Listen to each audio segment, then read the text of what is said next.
Hello again, I'm Stephen Jerome, and I'm going to continue reading from my third novel, The London Year. This is part 112. It was nearly 8 o'clock. I was in the doorway, as usual, waiting for Sebastian.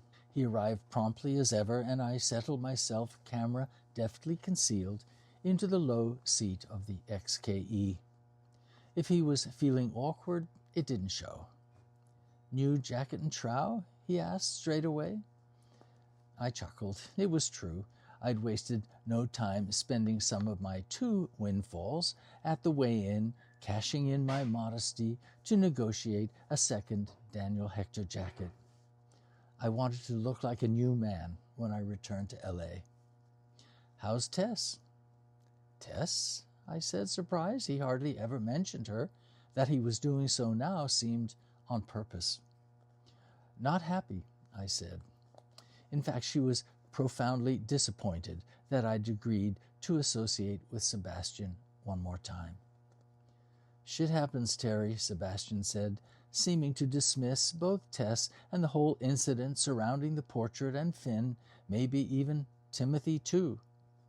Blood under the bridge. By now, I assumed Finn's artwork had already been mounted in its designated pride of place, Sebastian at the center of everything. "You're going to miss the opening," he said. "I know all about openings," I replied, an edge in my voice. "That you do," Sebastian chuckled, patting me on the leg. "Big night tonight, though," he said. "I'm glad you could make it.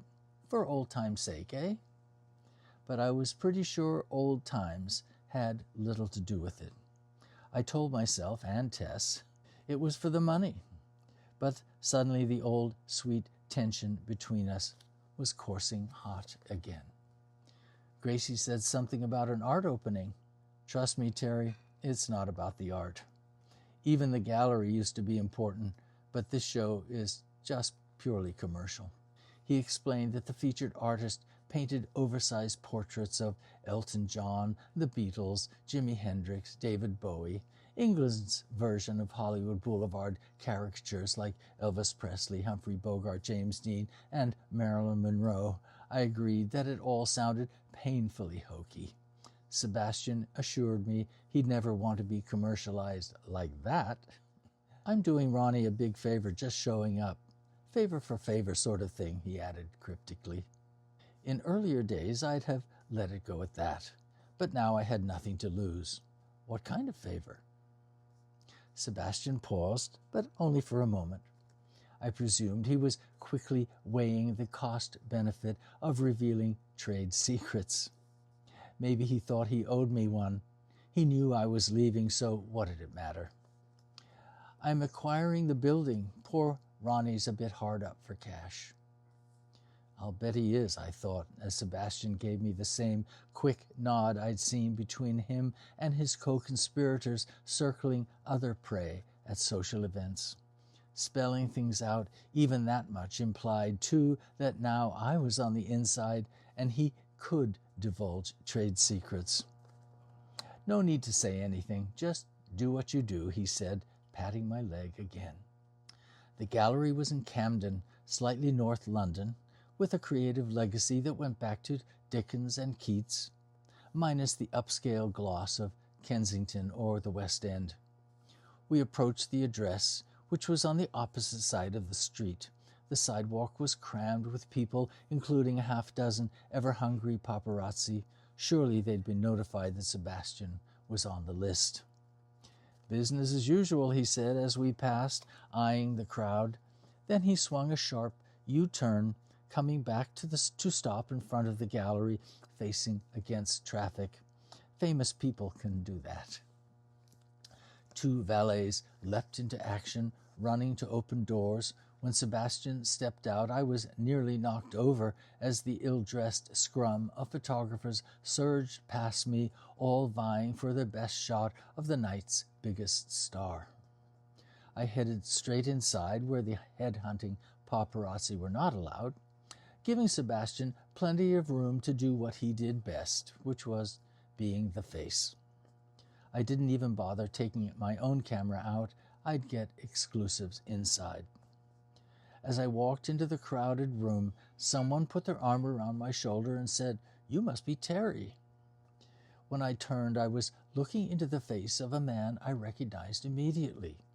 He was wearing heavy, black-framed glasses, last seen tossing a wink and raising his glass to Sebastian in the Chelsea Sex Club lounge. "I'm Ronald Headley Jones," he said as he cleaved us toward a long table that served as the bar. And oh, look, the two handsome bartenders were from Sebastian's agency. Ronald was a tall, doughy man in his 50s with skin gone blotchy from too much good wine. His dark navy suit was impeccably tailored. I had no doubt he was homosexual, as these mannerly, buttoned-up types usually were, posing as impudent and slightly daring upstarts. But really, they were as stodgy as an English fruit-cake. Pardon the pun. Called to account, they'd probably whimper, which maybe Ronald did under the whip of a stern master. He was just that type. "I'm with the gallery," he said. "Anything you need." Then I pretended I was trying to place him. "Now, where did we meet? Chelsea, was it? I know, yes, it was that club. You know the one I mean. I don't even think it has a name." Mr. Ronald Headley Jones blushed full red. He fumbled for a moment, then said, "Well, no, we hadn't actually been introduced. You were with Sebastian, as I recall." "I'm always with Sebastian," I said conspiratorially. "We work as a team." "A team?" He eyed me again, suddenly considering the possibilities. "Oh, yes, thick as thieves," I replied, noticing how his blushing skin was blending with the alcoholic blotches.